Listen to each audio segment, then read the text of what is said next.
This time on Low Boost, we are replacing the steering rack on our C5 Corvette track car again.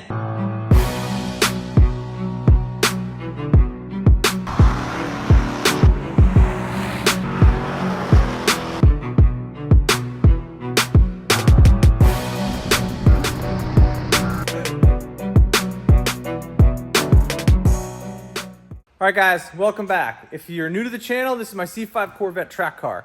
I love this thing. It's an absolute animal on track. There are a couple things if you're gonna get a C5 Corvette and get into track racing, you're gonna wanna be familiar with. And one of those things is the steering rack. They do have a tendency to go.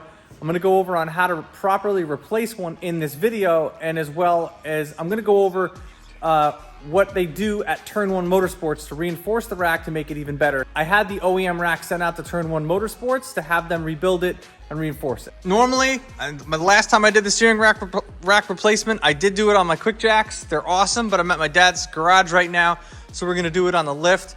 First thing you wanna do is disconnect the battery, and the next step is going to be to disconnect the alternator.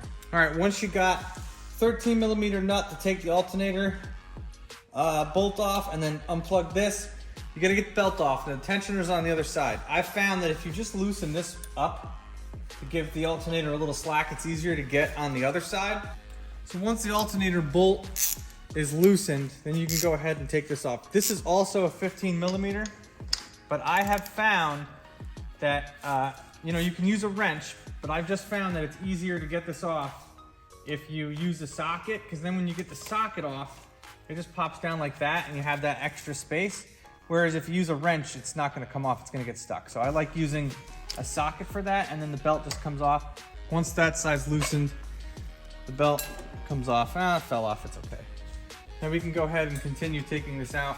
You take the top one off, then you take the bottom one off, and the alternator should pop right out. Okay, with the alternator out and to the side, you can kind of see what we're working with now.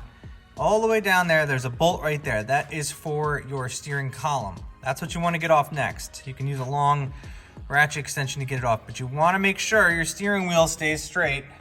So when you can either use bungee cords or whatever to keep your steering wheel intact, but make sure the steering wheel stays straight, otherwise you'll be jacked up putting this all back together. This one is a 13mm bolt.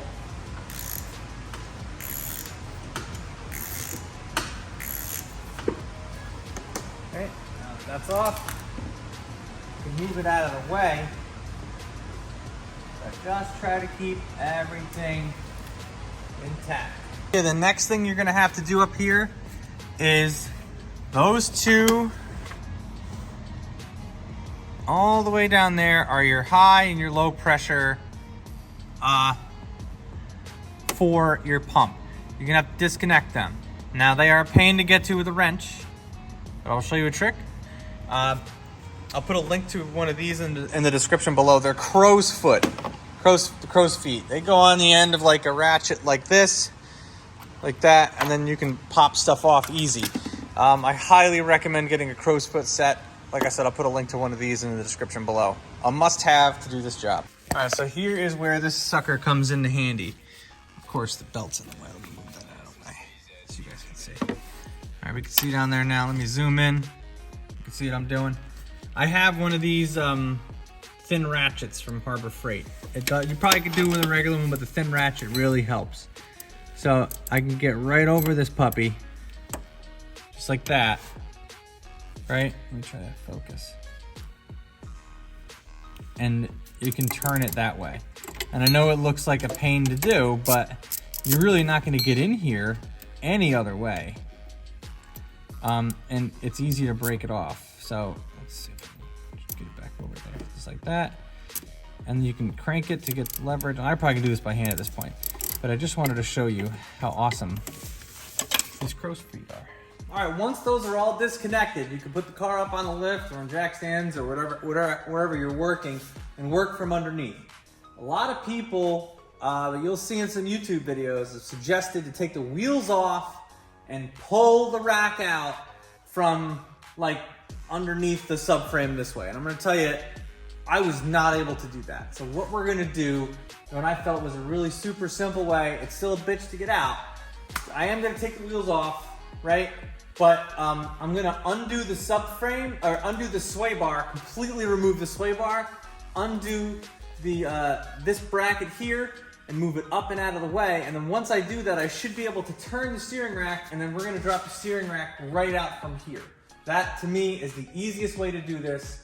If you try it any other way, you're gonna be very, very upset very quickly, because you're gonna have to lower the cradle on the engine. It's a whole big pain in the butt. So we're gonna try it that way. And let's get started. I bet you're probably looking at these brake rotors and being like, man, did you do a brake upgrade or is it an illusion? No, I did do a brake upgrade. These are rotors off of a C6 Z51. They're also from K&S brakes, so they have some really cool venting in them. They're 20% more efficient than a regular rotor. And you can keep your same C5 brake caliper, either C5 or C506, it's the same caliper. You just have to get the C6 Z51 caliper bracket to accommodate the bigger rotor, and it's a definite great upgrade. Super cheap, costs like 150 bucks to do. I have a link to this. I'll put a link to it in the description below on how to do the whole upgrade. Super cheap, works great. I will tell you, removing these here is a hell of a lot easier with an impact gun. So if you don't have one, now might be your time to get one. I gotta use a ball joint separator for that. If you don't got one of these, I don't know if you can see it. Ball joint separator tool. Ha! Go to weasel! Right there, that's what you want. Undid the sway bar end links, I gotta just unbolt the sway bar. You see this also is an aftermarket piece. This is a Johnny O'Connell, these are 13 millimeters by the way. These are Johnny O'Connell sway bars. They are much thicker than the factory ones. They are thicker than the C6 Z06 ones. They are probably thicker than the C6 ZR1 ones. They are one of the thickest sway bars you can get for your C5 Corvette, and they really have completely changed the way the car handles. So if you want an install video and my before and after review of actually using these on track, whole build series on this car already, so check it out. Link is in the description. Check it out on my channel. I have a whole playlist on the C5 track car. Alright, sway bar out. Dirty as shit. Used to be clean as fuck. Once these come off, then the only two things I have to get off are the top bracket right above this, and on this side. So once I get this and this off on that side, tighten this up a little bit just in case. I'm gonna take this off here, and then we're gonna try to get the rack out, which is the pain in the butt part, but we did everything we should do to get there. 18 each side. Using a wrench. Ratchet. Get that one off. There it is. All right, now that I got that out and that out on that side, 10 millimeter bolt should do that. This one was broken off, so I only got one bolt holding this sucker on still. So, as you can see here now, there's a lot more space to work with here. And the problem is the steering box on that side is the thicker part, and that's harder to get to. So what they tried to tell you to do is to shove it out all the way out that end. What we're gonna do is we're gonna shove it this way. We're gonna shove it over this way, right? And then we're just gonna pull it. So the rack's gonna go over this way to the point where it can't go any further, and then we're gonna pull it straight down here. Well, maybe I'll time lapse this so you guys can see. It's a pain in the butt, but watch. All right, here's the tough part. So I time lapsed it so I can kind of talk about what's going on here. I rotated the rack around as much as I could so I can get around the power steering pulley, and then really tried to just wiggle it over to the left more and more and more until I actually cleared the rack almost throughout that side, but the box part of the rack is too big and won't come out. So then you're gonna wanna try to drop it. So now that I got it out here, you gotta try to bring it around. I ended up just taking the tie rod end off to help me get it on, get it around my oil cooler lines, and then just drop it out. Listen, that was not fun. Not fun. This is what it looks like in the car. So the hard part here is turning this. So this usually sits back like that. So what I did was I turned it up and over like that, and then down and out. So it works. This rack is basically shot. I have a new one from turn 1. Let's take a look at that now. Before I do that, I think I'm just gonna blast all of that with brake cleaner, clean it all up. That way I know If I have any leaks, where it's coming from. The next big pain in the butt is actually getting the rack back in. So once it's slided up and over like that, I took the tie rod end off and I had to try to work the rack up where the box goes straight up and then back and over. And I had to use a crowbar to actually kind of peel it back, like as you see there, so I can actually slide it back over and into place. So right here is going to be your tough part, because the rack is touching the balancer over here, and on this side in there, you can see that bracket. It's that bracket there. The top of the rack hits that box. This box can be moved.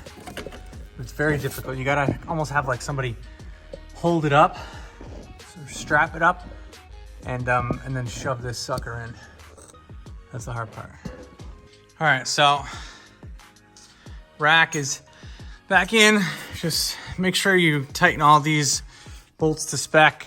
Put the sway bar back on. I bolted up like this loose first. Make sure it's nice and threaded in. Put these on, then torque everything down. The car's gonna need to get aligned.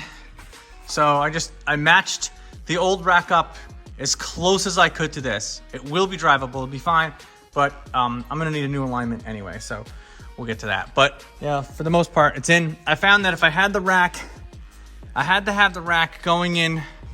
I put the rack back in upside down, facing down like that, and then was able to rotate it up and then back over. I had to rotate it like this to get it back in. It was a pain. I'm not gonna sugarcoat anything about doing this job. If you go to a shop and they charge you a lot of money, there's a reason. It sucks, but you can do it yourself. All right, that about wraps it up for this episode. Next up, I have to put my new tires on my wheels and get the car ready for the next track day. I'm really excited to bring it back out and try to set my new personal best. Also, this is my other car that I have. It's a 996.2 911. If you're interested in that as well, make sure you guys hit the subscribe button. I have a bunch of videos on that and a bunch of other cars that I have. I put out a video every week on my YouTube channel here. Thank you guys very much for watching, and I'll catch you in the next one.